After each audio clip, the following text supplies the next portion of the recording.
Okay, we've still got some people coming in, but we'll make a start. Good evening and thank you for joining us tonight. My name is Michael Willis. I'm one of the fellows here at the Middle East Centre at St Antony's College at Oxford University. And it's my great pleasure to welcome you to the 5th session in our Friday webinar series on the theme of the dictatorship syndrome. It builds off the book of the same name by the Egyptian author Al-Azami, who gave the opening lecture in the series. Tonight we take something of a welcome break, I think, from the very real but depressing reality of the persistence and indeed entrenching of dictatorship across the Middle East and North Africa, to look at one of the very few countries in the region that has arguably moved away from dictatorship in the last 10 years. That country is, of course, Tunisia.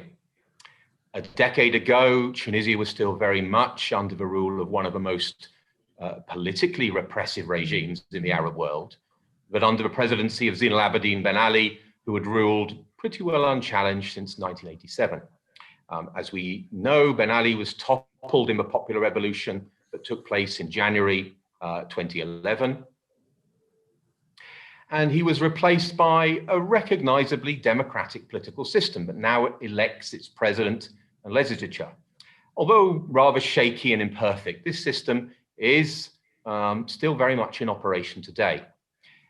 Yet it is worth looking, given the theme of our we're looking at in this term, is to what effect such a long period under dictatorship had, which lasted much longer than Ben Ali. It lasted during Ben Ali's predecessor, the first president of independent Tunisia, Habib Bourguiba, and see how Tunisia has dealt with this legacy of dictatorship since making the move away from it.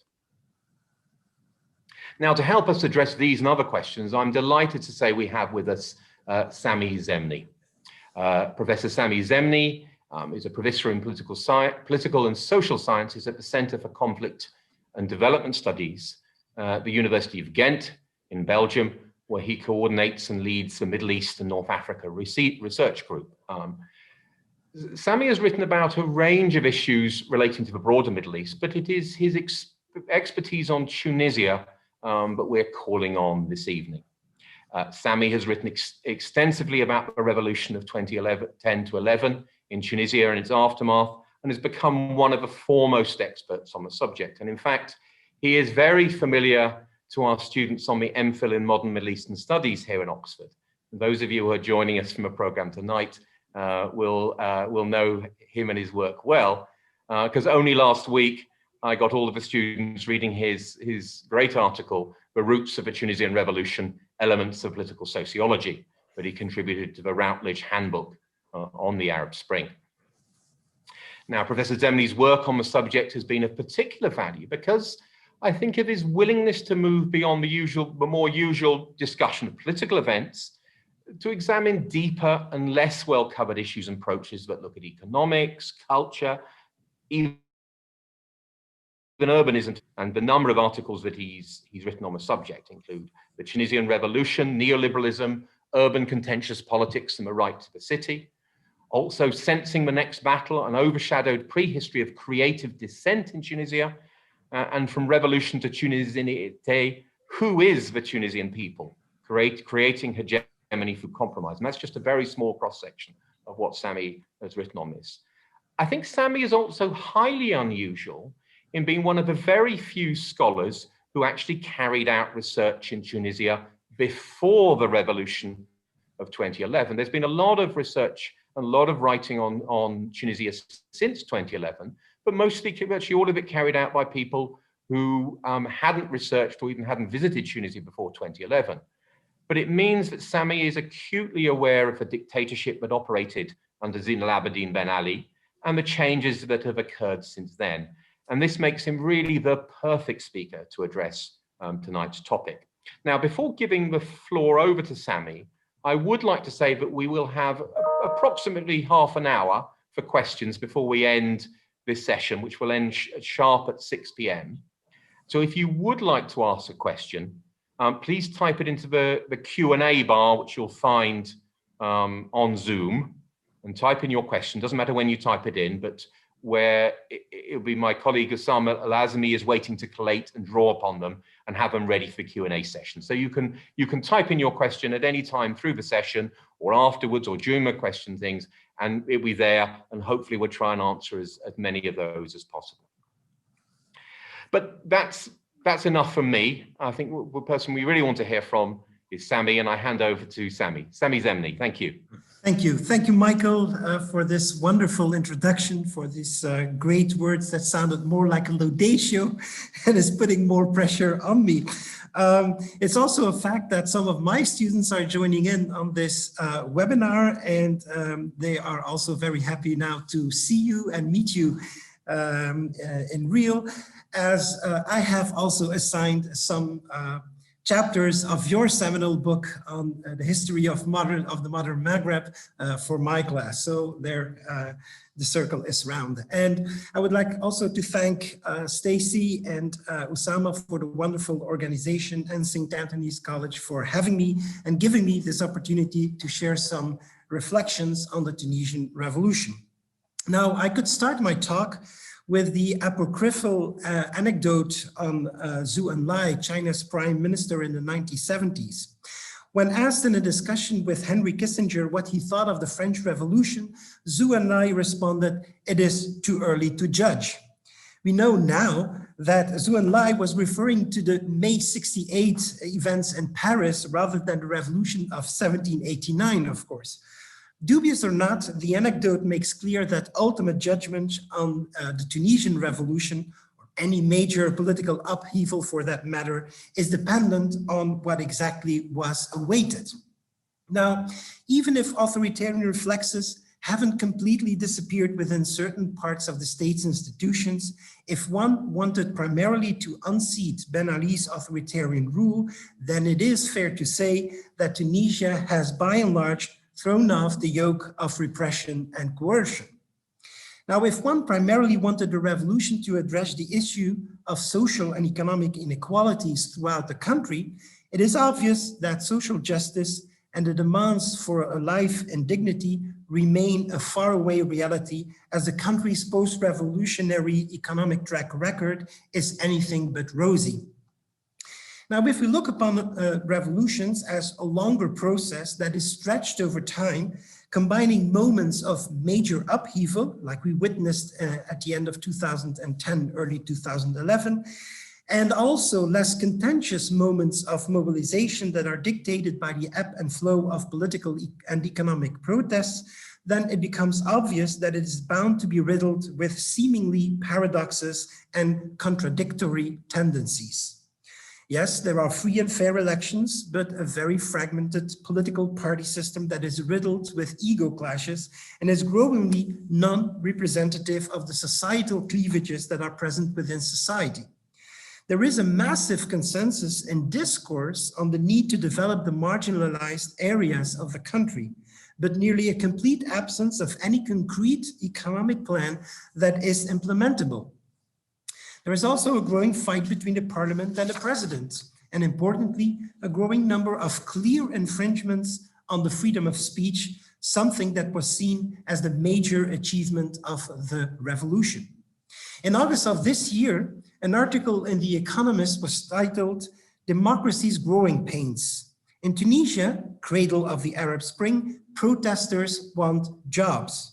Nostalgia for the old dictatorship is growing. It is true that a growing number of people in Tunisia are asking if the freedoms that were gained with the 2011 revolution were worth it. What meaning do people attach to a new democratic constitution and new political institutions while their buying power is deteriorating? And unemployment, corruption, and marginalization are again on the rise, to say nothing on the still looming threats of terrorist violence. On the other hand, Tunisia is still hailed as the rare or the only success story of the Arab Uprisings amid a region still affected by civil war, humanitarian crisis, and authoritarian backlash.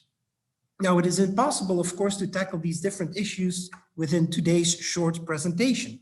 So what I want to do is to think through some of the issues of authoritarian rule, its demise, its survival, its reassertion, in the light of Ali Al-Aswani's book, The Dictatorship Syndrome. Al-Aswani's crucial argument is that dictatorship is ultimately based on the voluntary servitude of the people as it wavers its freedom and thus submits to the will of an individual, a dictator. Al-Aswani likens dictatorship to a sick relationship between a ruler and his people, as the ruled seem to be suffering from a mental illness, and I quote here. While Al-Aswani does stress the biography and psychology of the dictator to understand the spread of dictatorship through violence, coercion, repression, trickery, and deception, he nevertheless attaches much more importance to the people's receptivity of the so-called fascist germ, turning citizens into mini dictators. While there seems to be an incoherent leap from a mental illness to a disease spread by germs, what Al-Aswani downplays is both the massive violence of authoritarian rule as well as the different forms of agency that people display. Al-Aswani's thesis is not completely original, other writers having made the case before, but what is interesting for our talk today is that the case has also been made by social science academics, in particular regarding the Tunisian system under Ben Ali. One of the most original publications on Tunisia before the revolution was, without any doubt, Béatrice Ibou's La Force de l'Obéissance, which was published only in 2011 after the revolution in English, in a slightly altered version, of course, under the name The Force of Obedience. Now, while Ibou also recognized the massive and growing repression throughout the 1990s, she nevertheless stressed the fact that the regime's domination was by and large accepted and even desired by a majority of the Tunisian population. She makes the claim through the fact that the Tunisian state and Ben Ali's regime was able to use the economy to its benefits, and based also on a specific Tunisian tradition of reformism, and the Tunisianité, that has its roots in 19th century modernization policies of the Bey, and that was continued, according to her, after the independence by Bourguiba in a more republican form. So the Tunisian people were not only subjugated, she asserted, but also voluntarily submissive. But if obedience, whether it's forced upon or wanted by the people, is that important as a characteristic of authoritarian resilience or dictatorship, then what can account for the major mobilizations that Tunisia has not only witnessed during the episode at the barricades in late 2010, early 2011, but has also witnessed ever since that moment in cyclical waves of protest ranging from civil society urban mobilizations to spontaneous rural protests and demonstrations. The continuing mobilizations throughout the country are testimony to the fact that the Tunisian Revolution was not only about securing political freedoms and new political institutions, but was and is as much about social and economic development. The fact that the massive control of the population and the means of repressions have made the wall of fear that existed before largely disappear shows that the people is not afraid anymore to challenge the government and its policies. We should thus not look at these continuous mobilizations as simply a proof either of the failure of the revolution, as some journalists do, nor conversely look upon it as a proof of the vitality of the nascent democracy, but rather as a struggle, an ongoing struggle over the form and the course of that revolution. What we need then is to disaggregate the notion of the people by returning to the events of the revolution and then fast forward again to the current situation. Mohamed Bouazizi's ordeal was, in my opinion, not so much the starting point of the Tunisian revolution, but rather a rallying point for different types of protest carried out by different, spatially disconnected social classes to converge into a national revolt. While the seeds of that revolution can be traced back to the early 2000s, even perhaps much earlier, Bouazizi's self-immolation triggered indeed a chain of insurrectionary events in which the people gradually emerged as a unified political actor. The emergence of the people as a more or less unified actor should not lead to a romantic analysis of the revolutionary events as if a good people was confronting its evil dictator.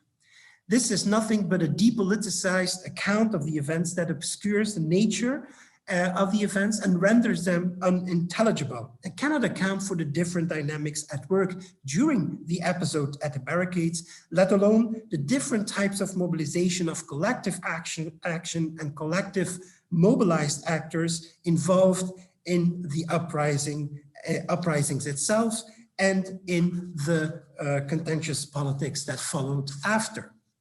Even though the economic and social context was a crucial factor, the emergence of the people during the accelerated phase of the political turmoil was not an automatic response to specific social and economic conditions. These were already in place in the year before that, in the year before 2010. So it was in 2009 or in 2008, the same difficult social and economic situation. So not only direct material interests lay at the basis of the mobilizations, but perhaps what I suggest, a moral economy, in which the people saw Ben Ali and his regime as having betrayed the social ethic, the unwritten contract between the ruler and the ruled. The cry for dignity meant that not only geographical boundaries between the interior of the land and the coastal areas, but also social divides could be bridged. The first, largely spontaneous protests gradually politicized, and the movement grew in numbers and power. It became also more diverse in its composition. In the end, the revolution was supported by a very broad alliance of different social classes of the Tunisian society.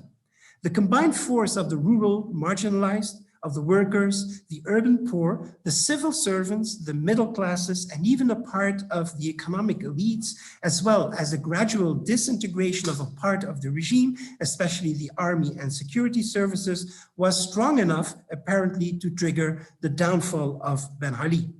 However, it was only for a very short time that the encounter of individuals and social classes was able to overcome the cleavages of class and of identity markers that separated them.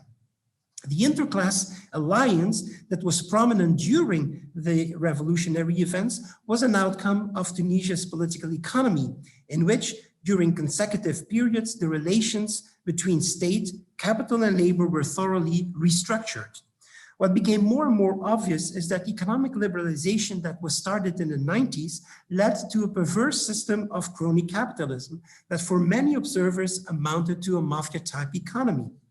Under the presidency of Bourguiba, so before Ben Ali, the state tightly controlled the economy, while the labor union and the private sector dealt in corporatist manner with the intrinsic contradictions of capital accumulation.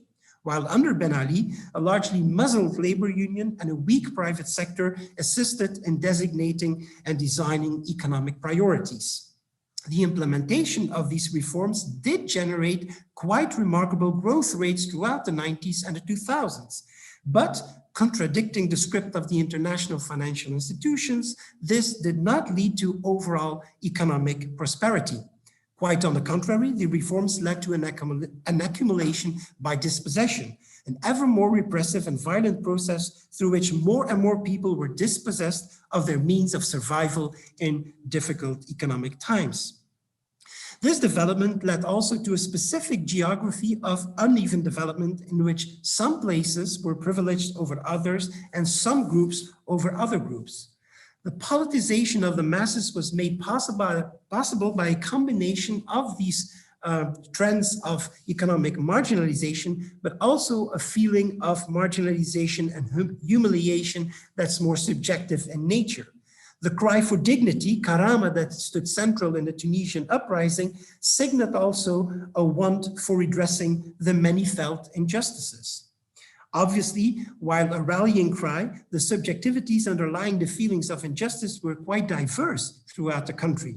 In the interior of the land, for example, especially in and around Sidi Bouzid, the cradle of the revolt, feelings of injustice were largely the consequence of a local political economy in which access to land played a crucial role. In the mining basin around Gafsa, people revolted against the extraction of natural resources, especially phosphate, that did not benefit the region, either in terms of investments or job creations.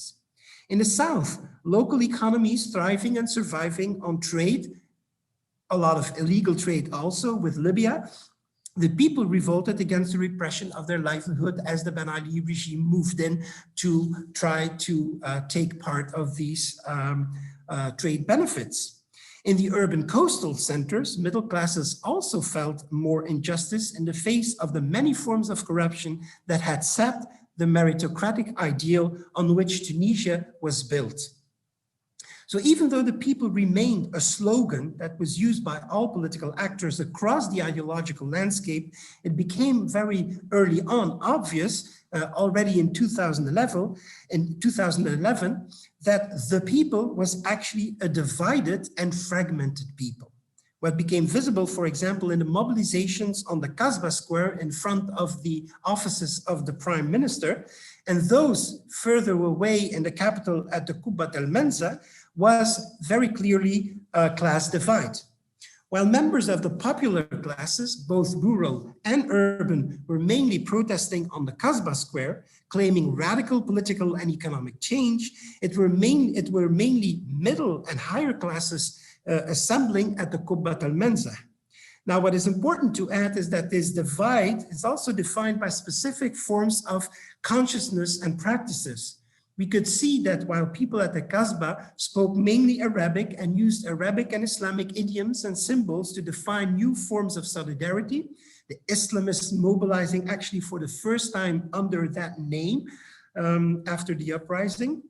Those at the Kaaba spoke mainly French, for example, and their slogans, while they seemed to understand the necessity for welfare distribution, nevertheless advocated for neoliberal economic models, less the nepotism, of course, and the corruption of the Ben Ali's regime.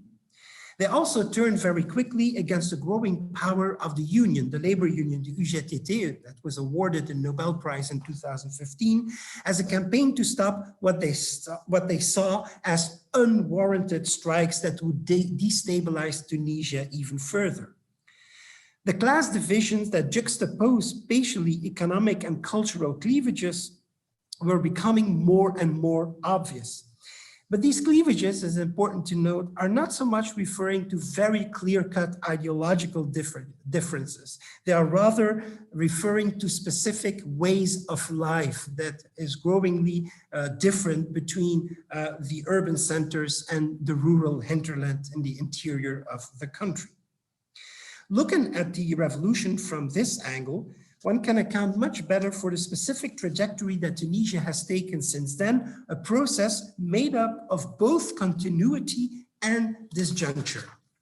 In the economic field, as I already mentioned, it is obvious that the Tunisian revolution, has resulted in more of the same than any new genuine plan for development. While there was and still is a general consensus to help develop the marginalized areas of the country, not one coherent plan has been introduced in parliament, has been discussed by the politicians, let alone implemented. In general, the same policies that were applied under Ben Ali were simply renewed, leading to an even more difficult economic situation with a growing debt, failing public finances, skyrocketing unemployment, and an informal market that is today estimated as being as big as the formal economy. Obviously, these policies were not able to address the major root causes of the revolution and are pushing the country further away from the ideals of the revolution and are also emptying the new constitution of any meaningful content.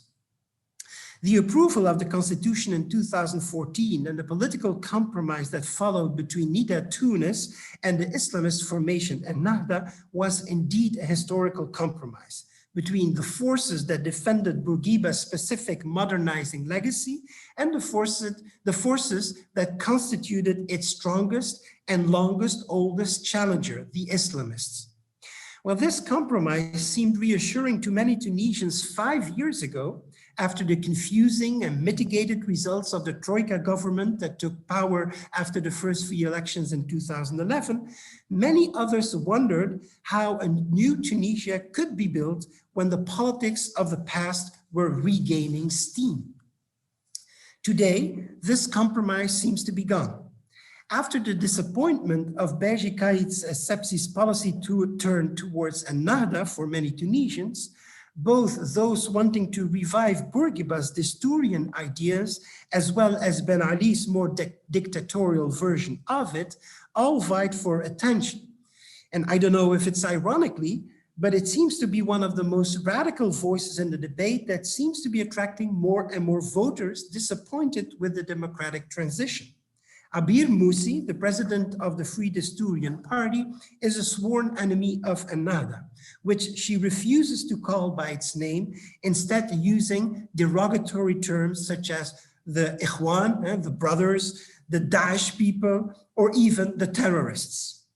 By rejecting the post-revolutionary regime and claiming openly its active role in Ben Ali's dictatorial regime, Moussi is betting on convincing a majority of voters that it is time to close the democratic gap and return to good old authoritarian rule.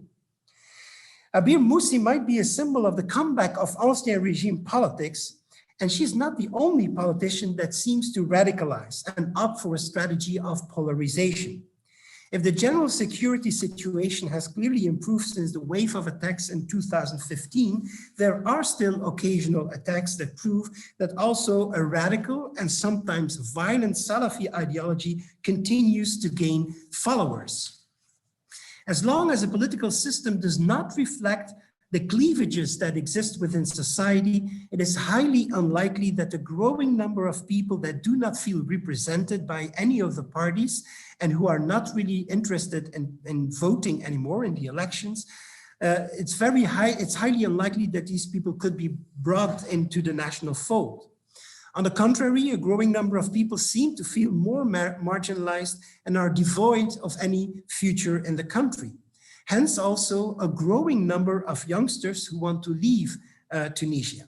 For some of them, illegal migration to Europe might end in even more hardship and more a general feeling of utter uselessness, leading for some, as seems the case in the attack on the Cathedral of Nice last month, to terrorist violence. Finally, while it is without any doubt true that the major achievement of the revolution is to be found in the constitutional and legal anchoring of civil, political, and even economic, social, and environmental rights, it is also true that old repressive laws from the Ben Ali era are reinstituted so as to prosecute individuals for exercising their right to freedom of expression.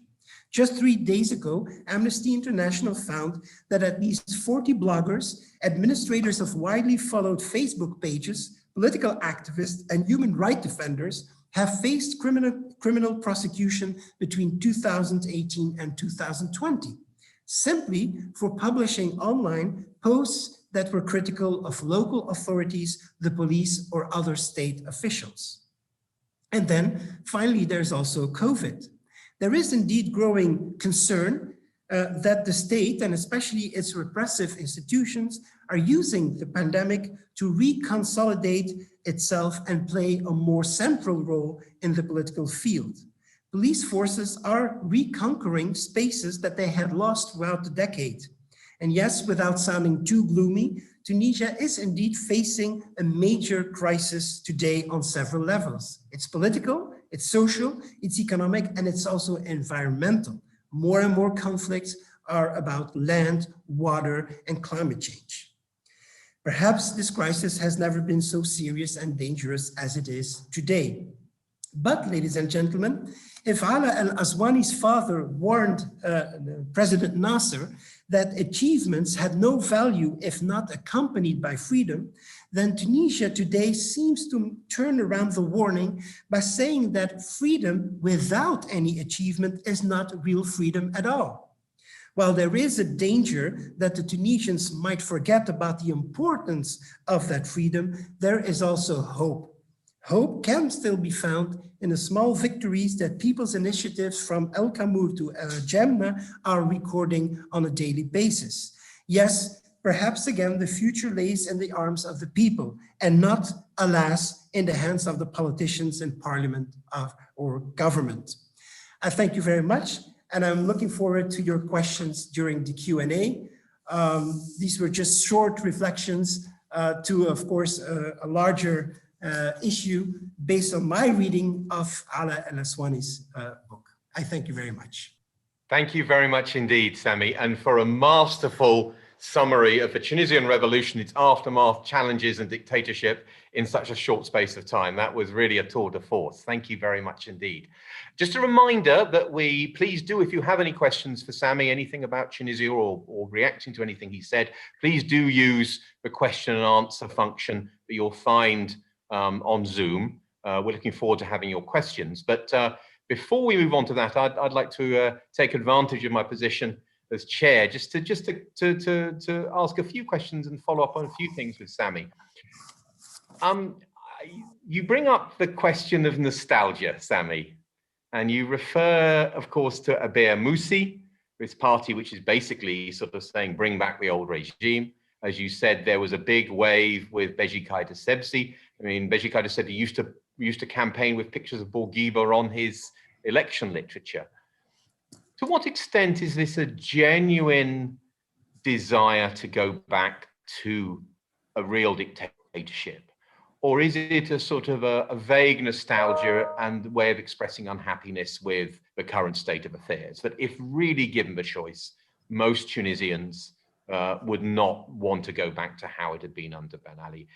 And as a sort of follow-up question, so you get people saying, well, Ben Ali wasn't great, but we really want to go back to Bourguiba, even though Bourguiba was almost as oppressive as Ben Ali in his way. So is it genuine, or is it just some sort of rather sort of soft nostalgia for the past? Thank you, Michael, for that question. It's difficult to answer because I should be able to talk to much more people than I have done over the last few years. But based on my talks, I think it's rather a vague nostalgia. Nobody really wants to go back to a real dictatorship like it was under the coercion and repression of Ben Ali. However, there is this nostalgia for two things. It's one, the idea that they have that a strong leader can more easily move things on the economic field. And of course, jobs is the most important thing today for the Tunisians. So they think that a stronger leadership would be able to come up at least with a plan to create more jobs. So they make an association between the old regime, the ancien regime, and a certain efficiency in organizing the economy. So it's that plays out, and tied to that, this a possible feeling of, I would say, security. There's less ambiguity, of course, under the dictatorship of Ben Ali. There was no ambiguity. Everything was very clear, or people were giving what needed to be thought, basically. And for a lot of Tunisians, what they are witnessing now in the beginning, it seemed that for many, democracy was too slow. Democracy was messy. Democracy pushed people into alliances and compromises that they said or they felt was not the best response for the challenges that Tunisia was facing. The last couple of years added to that is that Tunisia is also prone, just like many more established democracies, to all kinds of more populist type of politics and politicians. So indeed, when a major network owner, media tycoon is running for presidency, you can ask yourself the question whether this is the ideal person to rule the country, right? And actually his challenger, and who then became president, was a professor in constitutional rights who basically has no political movement behind him, who had no real campaign, and especially not money. So it was quite extraordinary that he was elected. So it showed that a lot of Tunisians were turning away from the classic political leadership that was vying for the highest office. So it is in that respect that I still see the nostalgia of, you know, having more efficient and leadership that is clear without ambiguities and that moves forward. And I don't feel a desire to go back to the coercive and the repressive measures of the Ben Ali regime. And then the difference between Ben Ali and Bourguiba, that's indeed also an interesting one. I mean, from early on, the Desturian ideals were ascribed to Bourguiba, and Bourguiba, even though he was also, of course, very authoritarian during certain periods, all this has been washed away a little bit. It has been massaged away so that the difference between the good Bourguiba and the bad Ben Ali could be made. So it's actually quite surprising that someone like Abir Moussi, who is actually very clearly saying that it's not about Bourguiba, that it's about Ben Ali, is quite astonishing. And that, I mean, her group is not the biggest one in the parliament, of course, but it's growing, and she's not doing, you know, she's one of the main political figures of the country these days. Thank you. We've got a number of questions coming in. I see that they're coming in. I'm going to now hand over to my colleague Usaama Al-Azami, who's going to manage the questions. Usaama. Thank you, Michael. And thank you, Sami. I mean, this has been a wonderful sort of session in which you've brought so much information and put it together so sort of elegantly for us in a matter of 25 minutes. Thank you. And, you know, in keeping with that, I think you have some excellent questions from, you know, great scholars on Tunisia, actually.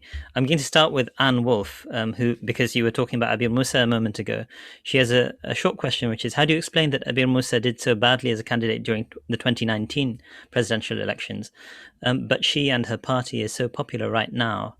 And so we'll start with that, and there are a couple of other questions in a moment. Okay, thank you, Usaama, and thank you, Anne, for the question. Well, I mean, when you look at the results, it was very fragmented. She didn't do that bad. She came actually before many others who were much more established and who, at least on paper, were thought to be politicians with a larger following. Now, why she was quite new, I think, to the field back then. She, of course, started to use that very hard and radical discourse in the months before the elections. But yeah, she couldn't. I think she came in fourth, which, you know, it's not that not that bad. I think she. How can I say it? There's not a lot of Tunisian politicians that are incredibly popular with the population. So she's one of them, and I think her followers are growing because she was able, after the elections within the parliament, to become like the leader of the opposition because she was attacking Ennahda so much. But this is because I think she's politically astute, at least in what the French would call la politique politicienne, so like the daily business of doing things in parliament.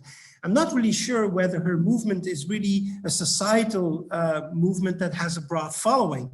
That is something different than people that might vote for that party when there are elections.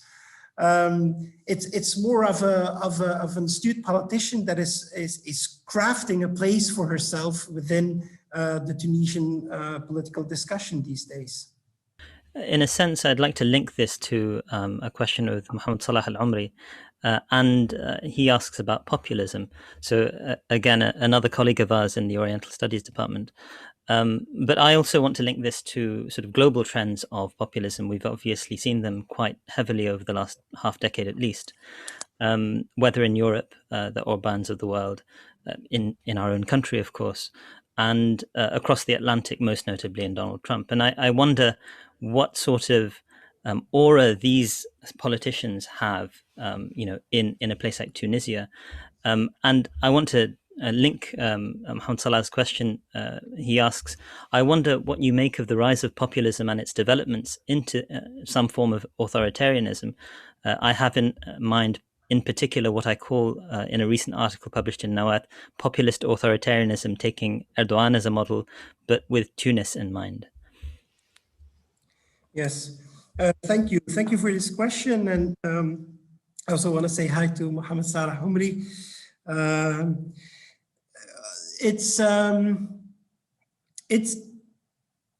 I think the Tunisian public is not that different, I think, than the publics in more established or longer established democracies, in the sense that there is a certain, they're fed up with many of the politicians who haven't done well, whether it was Ennahda with in the Troika government, whether it was technocratically appointed governments, whether it was Nida Tunis, you know, the things didn't change that much for them.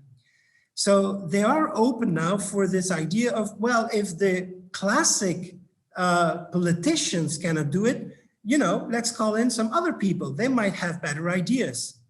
So when then, like I said, Karoui was running for presidency as the owner of television station Nesma,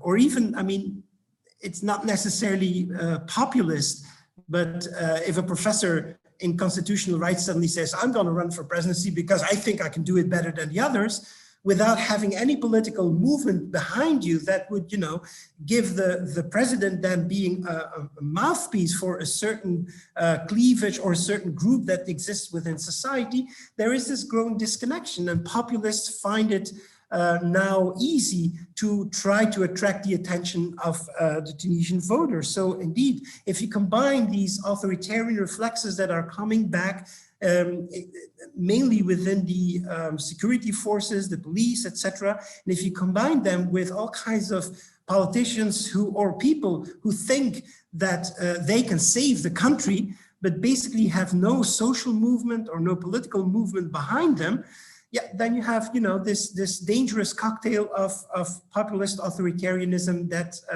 can take hold in the country. That's something that is indeed a possibility, and for some, under especially under COVID now and under the pandemic, is materializing. There's more and more people complaining about the ways that police officers engage with the public, with the citizens, which was not like that even last year. They're more aggressive. They use again more these authoritarian reflexes that they didn't have 5 years ago because the public would not accept it anymore. You actually touch on a point which again links to another question that's been asked specifically with respect to the police. Teresa, I hope I'm pronouncing this correctly, Yeremanova asks, thank you so much for a great lecture. I was wondering whether you could please say a bit more about the police regaining its lost position lately. Yeah, well, this is very hypothetical because of the pandemic, I have not been able to travel to Tunisia this year. But of course, I was following the pandemic to see how Tunisia was dealing with it, and also because my parents were stuck in Tunisia during the first lockdown. So we were constantly referring to one another. And then I started to talk to many people online, of course, who were in the country. And they started noticing that, seeing how the police would become more present, more aggressive in its tone, the way it verbalized people, the way it approached people, and using these, you know, old school tricks that were present under Ben Ali's regime, where there's basically the usurpation of their power rights without taking into account the new freedoms that every citizen in Tunisia should have. And they use, of course, this pandemic and the lockdown that was also installed in Tunisia as a way to reclaim, I would say, certain areas of power that they had lost before. To say, you know, we're in charge, you know, we're the boss, basically. So instilling again a little bit of fear within the larger public. Thank you. So the questions are coming in thick and fast, and we really appreciate everyone's engagement. And just apologies in advance if we can't get to your question, because we're going to conclude within an hour, so to speak. So in the next 15 minutes or so. I wanted to put a question from another colleague, Eugene Rogan, actually. There are so many great questions, but I thought this one kind of spoke to quote unquote Tunisian exceptionalism as an argument. So is Tunisia an exception or a role model for Arab politics moving forward? Popular demands for accountable government continue to emerge in Algeria, in Sudan, in Lebanon, in Iraq, but the army or sectarian leaders or le pouvoir seem to obstruct their legitimate demands. Is there a Tunisian model for others to follow? Thank you for that question. Thank you, Eugene. I never really thought that Tunisia is an exception. There are certain variables, if you would compare to other countries, that were, were pushing Tunisia to be more inclined of succeeding in the revolution. But I don't see it as an exception, especially what was going on today in Algeria and even in Morocco to a certain extent. Things are changing and moving. Is Tunisia then a role model? I wouldn't really say a role model to emulate, but something to be studied. I mean, I think both the leadership as the people mobilizing in Algeria and in other countries in the region can learn from what has worked in Tunisia and what has not worked in Tunisia or worked less well. So I do think that people can look at it as not something to fully emulate, but at least to get inspired by. And I remember a talk I had with some Egyptian people who, of course, are now living under, again, under a dictatorship that in many ways is much harder and harsher than that of Mubarak, who still told me that in Arabic they say كلمة سر is Tunisia. So the secret password is Tunisia. So they still keep on looking at Tunisia, acknowledging that it's not perfect at all in Tunisia. Things are not perfect, far from it, but at least there are certain elements in political change that can be a source to draw lessons from in the other countries. Right. Thanks again. I think a lot of us look still hopefully towards Tunisia, and I liked the fact that you concluded your talk with a sense of hope as well. I wanted to switch gears and talk about economics briefly. We have two questions which I want to kind of merge on the economic front. One comes from Matt Gordner. He says, thanks for a wonderful talk. I wonder, though, what you make of the fact that during the anti-austerity Fesh Nestenu, I hope I'm pronouncing that correctly, and Wen el Petrol movements, the international community did nothing to dissuade repression. So that's the international community and its role in sort of kind of looking the other way while anti-austerity measures were taking place. And then Paul Arts from the University of Amsterdam asks, how would a much needed alternative economic program actually look? Creating many jobs, creating many jobs in the first place. Like, what does that actually look like? And I think both of these are, if you can answer these questions, you've solved the problem. Yes. I wouldn't be sitting here. I would be in Tunisia implementing a plan, Right. Creating jobs. No, thank you for these questions and very difficult questions. Yeah, I mean, I'm not completely sure whether I understood the question of Matt. So it was why the international community and the Tunisians abroad did not do anything against the repression that was used against the movements, against austerity laws? Yes, so, during the anti-austerity movements, the international community did nothing, according to Matt. Yeah, what is the international community and what does it want, right? For me, it was obvious very early on that the international community is not one and undivided, of course, but when we look at them, and for the Maghreb and for Tunisia, at least the major player is still the European Union. And, you know, when you look at all these nice words and discourses and speeches that they had given in 2011, it was obvious that in 2012 and 13 it was more business as usual. So, I mean, as long for them that there are democratic institutions, democratic elected governments, they might think, I presume, that repression sometimes is necessary when societal movements cross a certain line. Now, I don't agree with that personally. I think that many of these movements should not be dealt with as severely. And this goes to show again that, you know, sometimes they are quite reluctant to really be repressive, and on other occasions they have used indeed violence to disperse demonstrations, to go against certain anti-austerity movements, etc., etc. So the international community, I don't think that Tunisians really wait or await a lot from that international community.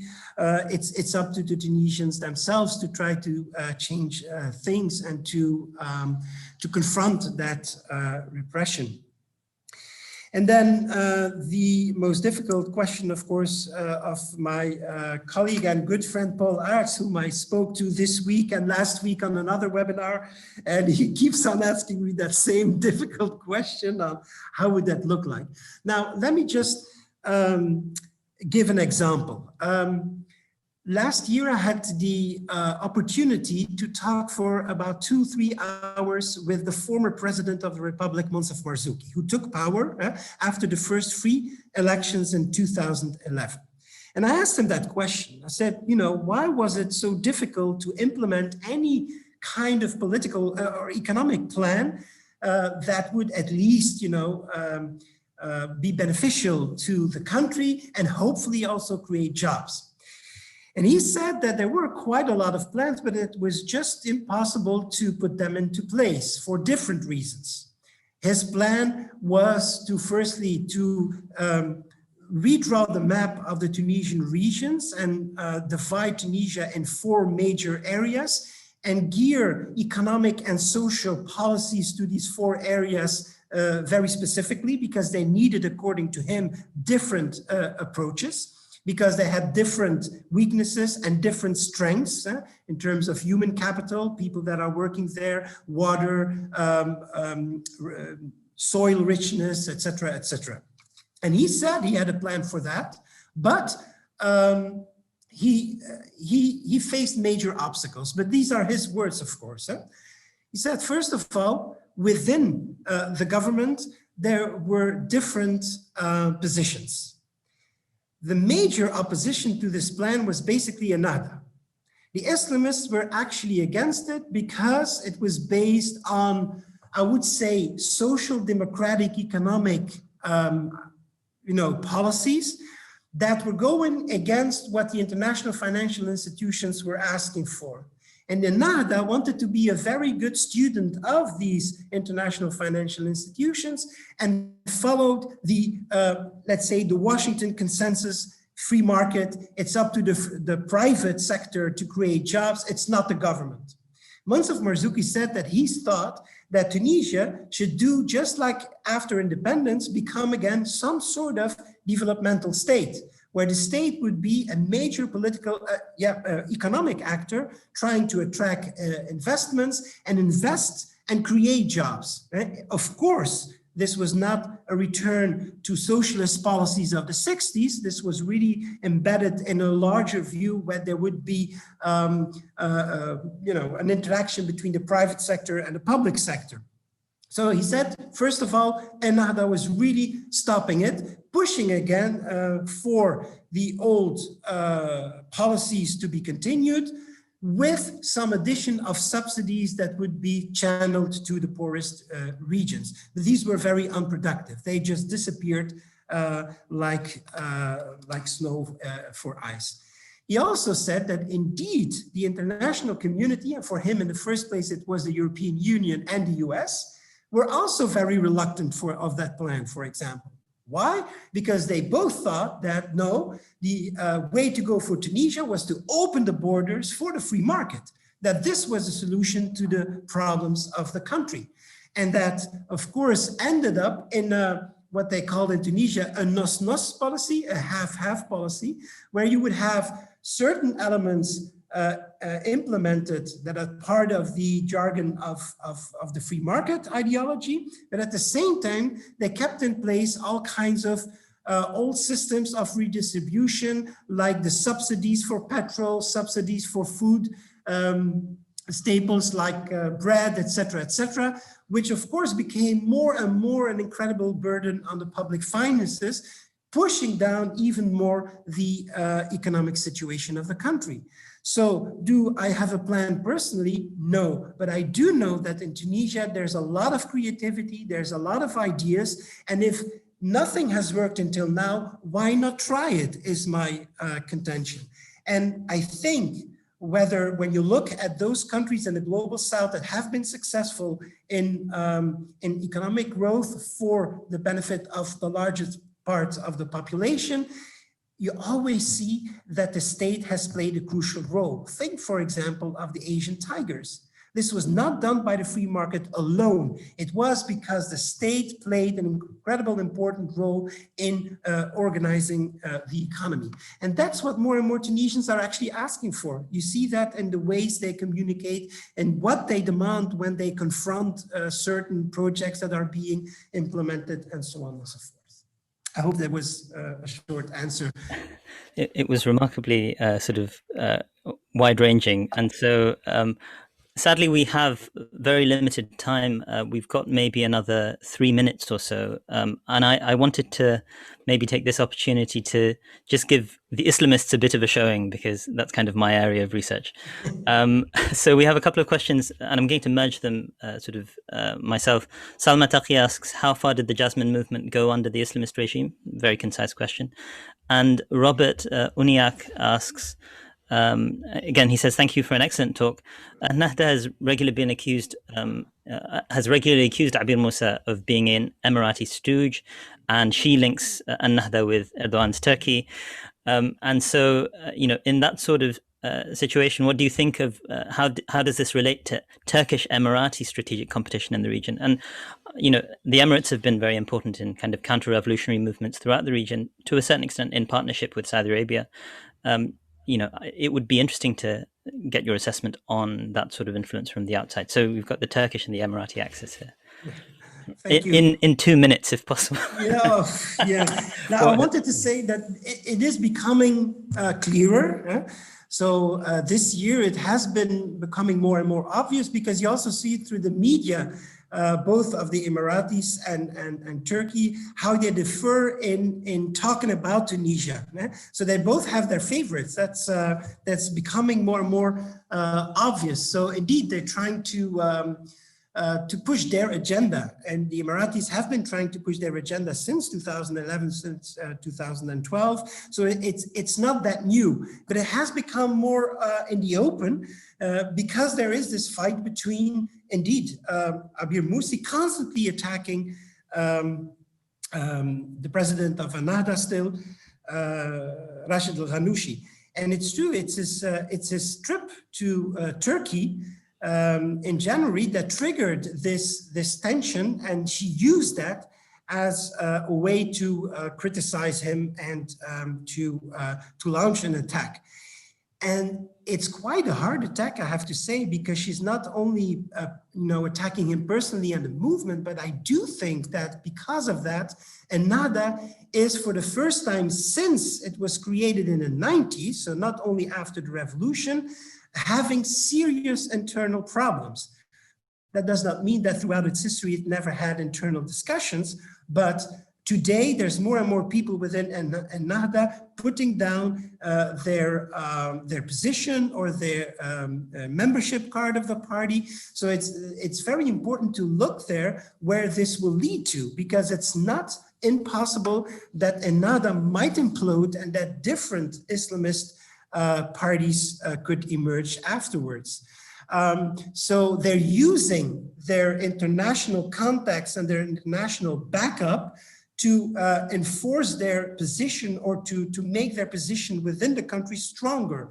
I'm not thinking that either Turkey or the Emirates are really controlling Tunisian politics, but it's also vice versa, that these Tunisian politicians use these international networks to have more leverage in the Tunisian political system these days. Thank you very much, Sami. Unfortunately, we have our hour is up. We have plenty of questions coming in, which is an indication of how much you got people thinking. And there was apologies to those people who weren't able to ask a question, but we were able to, on top of having a wonderful presentation, you've answered a whole range of questions. That, by the way, is probably the best answer I've heard to the ever-present economic question that nobody seems to be able to answer. So thank you. That was the best and most comprehensive, most optimistic one I've heard in a good while. But thank you, Sami. But thank you for a wonderful talk and for responding so well to the discussion. It's been great having you here. And thank you so much for joining us. And thank you very much to our audience. And we look forward to you joining us again next Friday. We'll be going back to our more usual time of 5 o'clock, slightly earlier, to carry on talking about the dictator syndrome. But from tonight, some message that dictatorship can end and it can move in the right direction, even though in a rather shaky, ramshackle way, there is a future post dictatorship in the Middle East. And Tunisia is a very good example of that. Not one necessarily, as Sami says, to follow or emulate, but to study and learn from. Thank you, Sami. Thank you all very much indeed. Thank you. Good night. Thank you all, and good night, everybody.